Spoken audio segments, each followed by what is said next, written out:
Sotiboldiyeva, Namangan viloyati. Raqam tanlang. 11. Agar mumkin bo'lsa edi, ammo odamzodning tabiati bunga yo'l qo'ymaydi. Agar har qaysimiz ichimizdagi butun sirlarimizni bir bayon etsak, birovga aytishga ham qo'rqadigan va o'la qolsak ham odamlarga bildirmaydigan, yaqin do'stlarimizga aytishdan ham qo'rqadigan va hattoki ba'zan o'zimizga iqror bo'lishdan ham qo'rqadigan sirimizni bir yozsak, u holda dunyoda shunday badbo'y hid bosib ketardiki, hid bosib ketardiki, hammamiz bo'g'ilib o'lardik. Bir daqiqa vaqt ketdi.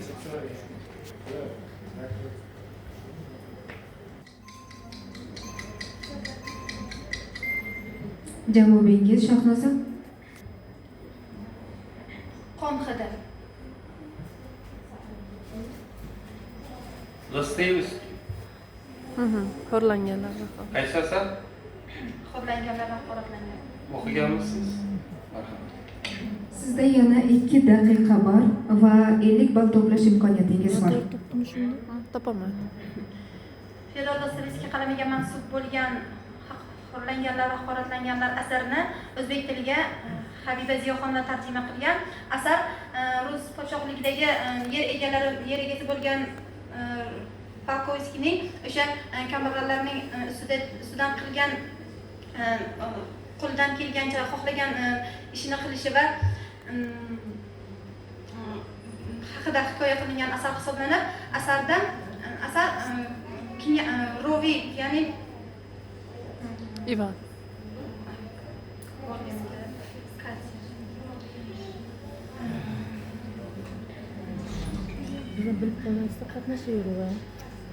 Asarda Viloyatdan chiqarmadim. Xo'rlanganlar asarda Ixmenov oilasi borligi va o'sha Knyaz Volkovskiy o'shaning bog'bon o'rtasidagi o'sha Ismlari tiyinda saqlanmayapti. Keyin asar tushdida. Chet el adabiyoti. Lekin zo'r asar. Shahnoza nima bo'ldi? Gapiring. Vaqtimiz bor, hayajonni yenging o'zingiz. Neli obrazi bor. Fikrini aytaversan bo'ladi. o'sha sof oq ko'ngil bo'lgan Ixmenovlarning farzandi bo'lgan o'sha ismi nima edi? Ismini aytmay, buyani aytib ketaversa bo'lmaydimi? Bo'laveradi, bari dastroq chiqadi. Ma'no chiqish kerak-ku, maqsad ismi qolib ketaversa. Qiyin-da. Alyosha bor. Katya bor. Alyosha, Katya, Neli bor. Vanya tilidan hikoya qilingan bo'lib, o'sha Vanya o'sha shoir bo'lishga qaramasdan har bitta insonga yordam berishi, sof ko'ngil, oq ko'ngilligi bilan bo'ldi. O'zi bilib o'tadi vaqt to'yadi. Hech qisi yo'q. Hayajon bo'ladi hammada. Birdan ko'ngil tushib ketdi. Shahnoza, o'zingiz tanishtiring. Namangan viloyatidanman. Mikrofonga yaqinroq. Namangan viloyatidanman. Hozirda ish faoliyatida Mikrokredit bankda hisob bo'limida ishlayman. Ikkita farzandim bor. Молодец. Boshqa yo'nalishda bo'lib kitob o'qigan. Hammadan boyagansiz-ku. Ham bankda ishlaysiz, 2 nafar farzandingiz bor.